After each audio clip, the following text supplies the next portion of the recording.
नमस्कार, स्वागत है आपका। आप देख रहे हैं अपना बिहार। मैं हूं आपके साथ सुमित झा। बिहार के मुख्यमंत्री नीतीश कुमार पिछले एक हफ्ते से लगातार पार्टी ऑफिस में बैठक पर बैठक कर रहे हैं, लेकिन आज वो कार्यकर्ताओं से नहीं बल्कि पार्टी के बड़े नेताओं के साथ मीटिंग कर रहे हैं। और इस वक्त जो बड़ी खबर यह है कि कोर टीम के साथ नीतीश कुमार की यह बैठक बंद कमरे में चल रही है। कई मायनों में इसे काफी अहम माना जा रहा है और दोपहर 12:30 बजे से ही नीतीश कुमार की मीटिंग जारी है।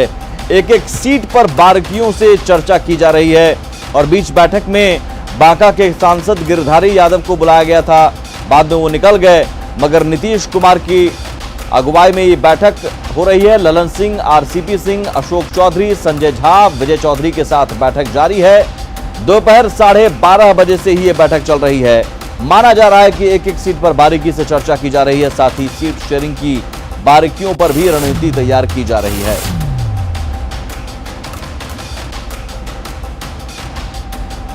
और रुक करते हैं सीधे जेडीयू दफ्तर पटना का, जहां से हमारे संवाददाता मौजूद है आनंद अमृतराज। आनंद, हर दिन आप वहां पर मौजूद रहे, बाकी दिनों के मुकाबले जब नीतीश पहुंचते हैं जेडीयू दफ्तर में, आज क्या खास दिख रहा है आपको और अभी क्या अपडेट है इस बैठक को लेकर?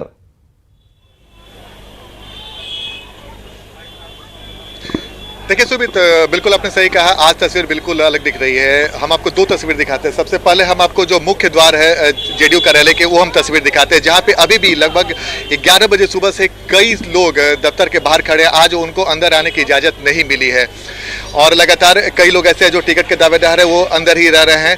कभी कभी सुरक्षाकर्मी भले ही जाते हैं और या फिर जिन्हें बुलाया जाता है वो अंदर आते हैं। फिर हम एक और तस्वीर आपको दिखाने की कोशिश करते हैं कर्पूरी सभागार का, जहां पे नीतीश कुमार 12:30 बजे से लगातार मीटिंग कर रहे हैं और अब उनकी जो कोर टीम है, जिनके बारे में आपने चर्चा की, उन लोगों के साथ महत्वपूर्ण बैठक चल रही है। और जाहिर सी बात है, लोजपा को लेके, सीट बंटवारे को लेके कई सारी ऐसी बातें हैं और इसमें महत्वपूर्ण ये था कि कई के बीच में कुछ नेताओं को बुलावा मिलता है, मुलाकात करते हैं, उसके बाद मुलाकात करके जाते हैं। नीरज कुमार हमारे साथ सूचना जनसंपर्क पर जो जेडीयू के नेता भी है। नीरज जी, हर दिन पिछले 5-6 दिनों से लगातार हम लोग देख रहे हैं कि कार्यकर्ताओं से, टिकट के उम्मीदवारों से, दावेदारों से मुलाकात कर रहे थे, लेकिन आज अपने कोर टीम के साथ मुलाकात, इसका मतलब क्या समझा जाए? वो भी तब जब लोजपा को लेकर कई तरह के सवाल खड़े हो रहे हैं, सीट बंटवारे को लेकर सवाल खड़े हो रहे हैं। देखिए, माननीय मुख्यमंत्री जो हमारी पार्टी के राष्ट्रीय अध्यक्ष हैं, उनकी सबसे बड़ी पूंजी है कार्यकर्ता, और कार्यकर्ता से और जनता से सीधा संवाद। आपने देखा होगा कि वर्चुअल में लगभग 3 घंटे तक उन्होंने बगैर पानी पिए संबोधित किया, साथ ही साथ 14 विभिन्न यात्राएं की। तो ये कार्यकर्ता ही हमारी पूंजी है। लेकिन तो आज कार्यकर्ताओं से उन्होंने मुलाकात ही नहीं की, और वो भी तब जब चर्चा लोजपा के स्टैंड को लेकर हो रही है, गठबंधन को लेकर हो रही है, सीट बंटवारे को लेकर हो रही है। अब देखिए, इस संबंध में ना हम लोग एक कार्यकर्ता है, हम लोग को कोई अधिकार नहीं है, लेकिन इतना तय है ना कि माननीय मुख्यमंत्री नीतीश कुमार जी पर बिहार की जनता का भरोसा है।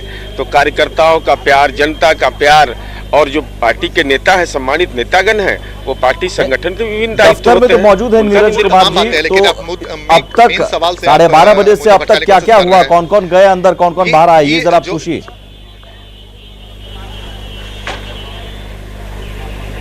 देखिए बिल्कुल हम आपको बता दे रहे हैं, चूंकि नीरज कुमार अभी अब से कुछ देर पहले वहाँ पे पहुंचे थे। कई सारे ऐसे टिकट के दावेदार, जैसे प्रेमा चौधरी जो हाल में आरजेडी में शामिल हुई हैं, इसके अलावा जो बांका के गिरधारी यादव सांसद है वो आए, कई सारे सिटिंग एमएलए वो वहाँ पर पहुंचे हैं। और एक महत्वपूर्ण बात है, कई सारे सिटिंग एमएलए भी पहुंच रहे हैं मुख्यमंत्री से मुलाकात करने के लिए, और उनसे मुख्यमंत्री लगातार 1-to-1 उनसे बातचीत कर रहे हैं, उनसे जानकारी लेने की कोशिश कर रहे हैं। दो तरह की बातें हो रही है। पहला कि जिस दावेदार को लेके पार्टी गंभीर है, उन्हें बुलाया जा रहा है। उसके अलावा पिछले लगभग 12.5 घंटे से, जैसे कि मैंने आपको सुमित बताया कि कई जो उनकी कोर टीम, उनके साथ महत्वपूर्ण बैठक हो रही है, और खासकर जो हमारे सूत्र बता रहे हैं कि लोजपा के स्टैंड को लेकर जो बातें हो रही है, उस पर भी चर्चा हुई है। इसके अलावा पार्टी गठबंधन में किन सीटों पर लड़ेगी, कितने सीटों पर लड़ेगी, वो महत्वपूर्ण बात इसमें हो रही है।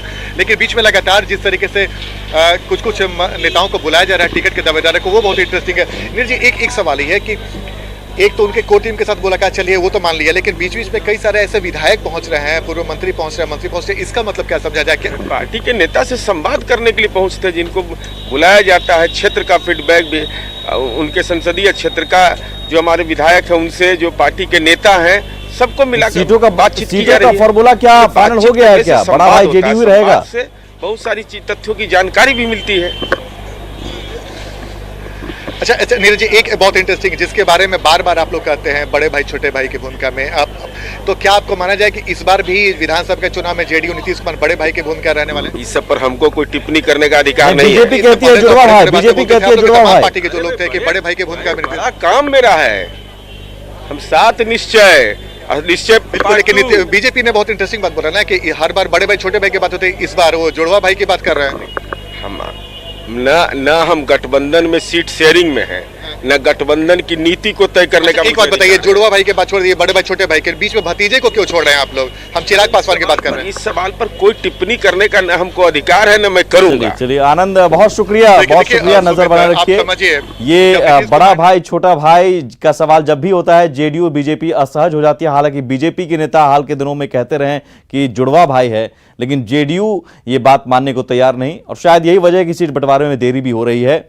इन सब के बीच चुनाव से पहले इन दिनों हर पार्टी के बड़े नेताओं के आवास के बाहर टिकटार्थियों यानी टिकट की इच्छा रखने वाले लोग जिनका जमावड़ा लग रहा है। इसी सिलसिले में आज बीजेपी नेता सुशील कुमार मोदी के आवास के बाहर गया के टेकरी और बेगूसराय से टिकट की मांग को लेकर सैकड़ों कार्यकर्ता पहुंचे। इन कार्यकर्ताओं की मांग है कि टेकारी सीट बीजेपी की परंपरागत सीट है, इसलिए सीट जेडीयू को नहीं बीजेपी के खाते में जाए। जायजा लिया हमारे सहयोगी साकेत कुमार ने। टिकट के दावेदारों का मजमा राजनीतिक पार्टियों के बड़े नेताओं के पास लग रहा है। आप देखिए, हम सुशील मोदी के आवास के बाहर अभी खड़े हैं और यहाँ पर देखिए भारी संख्या में जो बीजेपी के कार्यकर्ता हैं वो लोग यहाँ पर पहुँचे हुए हैं और टिकट की दावेदारी के लिए ये लोग यहाँ पर आए हुए हैं। देखिए किस तरह से अच्छी खासी भीड़ है यहाँ पर सुशील मोदी के आवास के बाहर। देखिए काफ़ी संख्या में लोग यहाँ पर पहुँचे हुए हैं और ये लोग किस लिए आए हैं यहाँ पर, एक बार हम सीधे बात ही कर लेते हैं लोगों से कि क्या डिमांड है। कहाँ से आए आप? हम लोग गया जिले के टिकारी विधानसभा 231 है, वहाँ से आए हैं। असल में टिकारी विधानसभा और बेलागंज विधानसभा परंपरागत रूप से भारतीय जनता पार्टी के नेताओं के लिए बहुत ही अनुकूल था। जनता भारतीय जनता पार्टी के पक्ष में रहती थी, लेकिन तो जेडीयू के कोटे में है। जेडीयू के कोटे में है, लेकिन भारतीय जनता पार्टी के समर्थकों की भारी संख्या है। जेडीयू हमारे वोट से जीतता रहा था, लेकिन जितना सम्मान और काम होना चाहिए था वो भी नहीं हुआ। इससे ज़्यादा पीड़ा है लोगों को, क्षेत्र में लोगों को पीड़ा है कि इस बार भाजपा को मिलना चाहिए, इसलिए ये सीट भाजपा को चाहिए। भारतीय जनता पार्टी के अपने तमाम प्रदेश के नेताओं से, केंद्र के नेताओं से, हमारे ये जितने लोग हैं, मुखिया हैं, पंचायत समिति के सदस्य हैं, प्रमुख लोग हैं, नगर पंचायत के अध्यक्ष हैं और पूर्व मुखिया हैं, पैक्स के अध्यक्ष हैं, पैक्स के अध्यक्ष के नेता कहना चाह रहे हैं कि बीजेपी को मिले ये सीट और बीजेपी यहाँ से टेकारी से मिलना चाहिए सर, टेकारी से। हम लोग टेकारी विधानसभा, हम लोग गया जिले के टेकारी विधानसभा 231 नंबर अपना विधानसभा क्षेत्र पड़ता है टेकारी।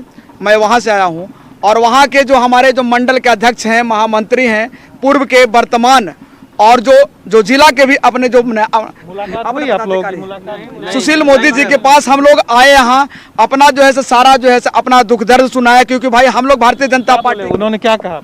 उनके द्वारा एक मैसेज यही आया कि आप लोग ठहरिए, अभी मीटिंग में हैं और आपकी बातों को हम लोग सुनेंगे। इस तरह की तस्वीर जब तक टिकट का बंटवारा नहीं हो जाता है, जब तक उम्मीदवार तय नहीं हो जाते हैं, तो इस तरह की भीड़ बड़े नेताओं के घर के बाहर यूं ही लगता रहेगा। कैमरा पर्सन आशीष के साथ साकेत कुमार, न्यूज़ 18 पटना। और बिहार विधानसभा चुनाव में पार्टियों में सीट समीकरण को लेकर संग्राम जारी है। सूत्रों के हवाले से खबर यह है कि आरजेडी ने कांग्रेस के लिए नया प्लान तैयार किया है। आरजेडी ने कांग्रेस को विधानसभा चुनाव के लिए 58 सीटें और एक वाल्मीकि नगर की सीट देने का प्लान तैयार किया है। खबर यह है कि कांग्रेस आलाकमान को इसकी जानकारी भी दी गई। हालांकि कांग्रेस की ओर से अब तक इस पर कुछ भी साफ नहीं कहा गया। बता दें कि बिहार विधानसभा चुनाव में कांग्रेस 80 सीटों पर चुनाव लड़ना चाहती है। सदानंद सिंह ने पार्टी को 80 सीटों पर चुनाव लड़ने की सलाह दी थी। कांग्रेस को 58+1 के ऑफर पर आरजेडी नेता शक्ति सिंह यादव ने बड़ा बयान दिया है। शक्ति सिंह यादव ने कहा कि आरजेडी किसी कीमत पर कांग्रेस को खोना नहीं चाहती। जरूरत पड़ी तो आरजेडी कांग्रेस को 2-4 सीटें और दे सकती हैं। शक्ति सिंह यादव ने कांग्रेस से भी बड़ा दिल दिखाने की अपील की है। जो आपके चैनल पर चल रहा है 58+1, स्वाभाविक तौर पर उससे कम नहीं बल्कि 1-2 सीट ज्यादा ही राष्ट्रीय जनता दल देने का मन बनाती है, उससे नीचे नहीं। वो स्वाभाविक तौर पर 58+1 के लिए हम लोग तैयार भी हैं और पार्टी चाहती भी है 2-4 सीटों के लिए, 1-2 सीटों के लिए गठबंधन हम नहीं खोना चाहते। हमारा पुराना और परंपरागत स्वाभाविक गठबंधन है कांग्रेस पार्टी, हम स्वाभाविक तौर पर लेकर चलते हैं। लेकिन देखिए, कोई दबाव की राजनीति किसी को नहीं करनी चाहिए। आरजेडी के ऑफर पर कांग्रेस का कहना है कि दोनों दलों के शीर्ष नेतृत्व के बीच सब तय हो चुका है, जल्द ही तस्वीर सामने आ जाएगी। विधानसभा क्षेत्रों में कितने सीट पे हम लड़ेंगे, कितने सीट पे आरजेडी लड़ेंगे, या बाकी जो हमारे वामपंथी के साथी हैं और दल हैं कितनों सीटों पे लड़ेंगे, तो अंदर में न लगता है कि हमारे तमाम शीर्ष नेतृत्व तय कर चुके हैं। अति शीघ्र 2-4 दिनों में इसका निर्णय होगा और आप लोगों के पास इस बात को रखी जाएगी। इधर जेडीयू का कहना है कि आरजेडी जितनी कोशिश कर ले, लेकिन गठबंधन एकजुट रहने वाला नहीं है। 58+1 आप लोग के माध्यम से हमको पता चल रहा है, तो कांग्रेस जैसे पार्टी को इस तरह नीचा दिखा के 58+1 ले लो, नहीं तो जाओ, तो कांग्रेस भी कहा कि 243 सीट पर हम लड़ेंगे। इनके नेतृत्व को जब मानेंगे जब हमको सीट हमन मुताबिक हमको मिलेगा। ये लोग का महागठबंधन जो है बिखर चुका है। आदरणीय उपेंद्र कुशवाहा जी अलग हो गए, जीतन राम मांझी जी अलग हो गए, तो निश्चित तौर पर आने वाला समय और विस्फोटक होगा। चुनावी सीजन में वादों के बहाने वोटरों को लुभाने की कोशिश जारी है। तेजस्वी यादव ने रोजगार के नाम पर इस बार जनता को अपनी तरफ लाने की कोशिश की है। उन्होंने कहा कि राज्य में हमारी सरकार बनी तो पहले ही कैबिनेट का पहला फैसला राज्य के 10 लाख युवाओं को रोजगार देना होगा, सरकारी नौकरी देना होगा। इसके लिए उन्होंने खाका भी लोगों के सामने रखा। हालांकि तेजस्वी के सियासी वादे पर पलटवार की शुरुआत भी हो गई है। अब वायदों के जरिए बिहार को रिझाना इतना आसान नहीं है। लोग ये जरूर जानना चाहेंगे कि 10 लाख नौकरियों का वायदा जिस दिन आपकी पहली कैबिनेट होगी, आप लाएंगे कहां से? आपके 15 वर्षों का शासन 90 से 2005 और उस दौर को बिहार की जनता भूल नहीं सकती है। तेजस्वी ये बताएं कि किस एकेडमिक बैकग्राउंड, किस एक्सपीरियंस और किस विजन की बुनियाद पर ये कह रहे हैं कि 10 लाख लोगों को नौकरियां देंगे। शिगुफा छोड़ के और प्रोपेगेंडा करके आरजेडी अपनी राजनीति बचाना चाहती है। बिहार के युवा, बिहार की जनता आरजेडी के पुराने इतिहास को कभी नहीं दोहराएंगी, जब 15 सालों में 4 बार भी ठीक से बीपीएससी का एग्जाम नहीं हुआ था। ये स्वागत योग्य कदम है। आपको जानकारी है कि लाखों रिक्तियां बिहार सरकार में पड़ी हुई हैं। 2,12,000 प्राइमरी शिक्षकों की नियुक्ति रिक्त पद पड़े हुए हैं, 12,000 सेकेंडरी शिक्षकों के पड़े हुए हैं, उसी तरह से 18,000 +2 के पड़े हुए हैं। इसके अलावा सिपाहियों का पद है, इसके अलावा डॉक्टर्स का पद है, कई पद खाली हैं। इनको भरना चाहिए, जो नीतीश कुमार जी ने आज तक नहीं भरा है।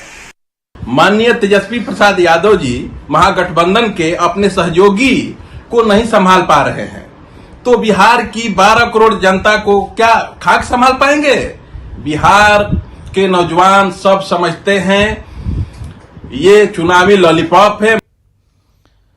बिहार की सियासत में दल बदल का खेल जारी है। अब लवली आनंद ने अपने बेटे चेतन आनंद के साथ आरजेडी का दामन थाम लिया है। तेजस्वी यादव से मुलाकात के बाद उन्होंने आरजेडी की सदस्यता ली। आरजेडी में शामिल होने के बाद यादव ने नीतीश कुमार पर हमला बोला और आरजेडी में अपनी आस्था जताई। वहीं आरजेडी ने भी कुनबा बढ़ने पर कहा कि सांप्रदायिक ताकतों को हराने के लिए लवली आनंद आरजेडी में शामिल हुई हैं। राष्ट्रीय जनता दल को पूरी ताकत के साथ सहयोग करेंगे ताकि जुल्मी, अत्याचारी, जनता के साथ विश्वासघात करने वाले लोगों को, दंगाई असंप्रदायिक ताकतों को कैसे परास्त किया जाए, यह स्वीकार करके आज लवली आनंद जी अकेले नहीं, पूरे बिहार में फैले हुए अपने समर्थकों के साथ आज राष्ट्रीय जनता दल में शामिल हुई हैं। पूरे तन मन से धन से हम राष्ट्रीय जनता दल के सदस्य हो गए हैं। खुले मन से हम लोग राष्ट्रीय जनता दल में आए हैं और ये कहने के लिए अपने लोगों को, आनंद मोहन जी के समर्थकों को, ये सरकार जो अभी वर्तमान सरकार है, नीतीश सरकार, ये ने धोखा देने का काम किया है। आज जितने पुरुषार्थी हैं उनको जेल भेज करके सरकारें शासन चला रहे हैं, तो जनता जवाब दे। बिहार विधानसभा चुनाव के पहले जोड़ तोड़ की सियासत जारी है। उपेंद्र कुशवाहा की पार्टी आरएलएसपी के नेता लगातार आरजेडी का दामन थाम रहे हैं। राष्ट्रीय लोक समता पार्टी के प्रदेश अध्यक्ष रहे भूदेव चौधरी ने उपेंद्र कुशवाहा को झटका देते हुए आरजेडी का दामन थाम लिया। भूदेव चौधरी को आरजेडी की सदस्यता तेजस्वी यादव और प्रदेश आरजेडी अध्यक्ष जगदानंद सिंह ने दिलाई। भूदेव चौधरी आरएलएसपी के कद्दावर नेताओं में शामिल रहे हैं। पिछले साल अक्टूबर में पूर्व सांसद भूदेव चौधरी को आरएलएसपी का प्रदेश अध्यक्ष भी बनाया गया था। हाल ही में उपेंद्र कुशवाहा ने तेजस्वी के नेतृत्व पर सवाल उठाए थे।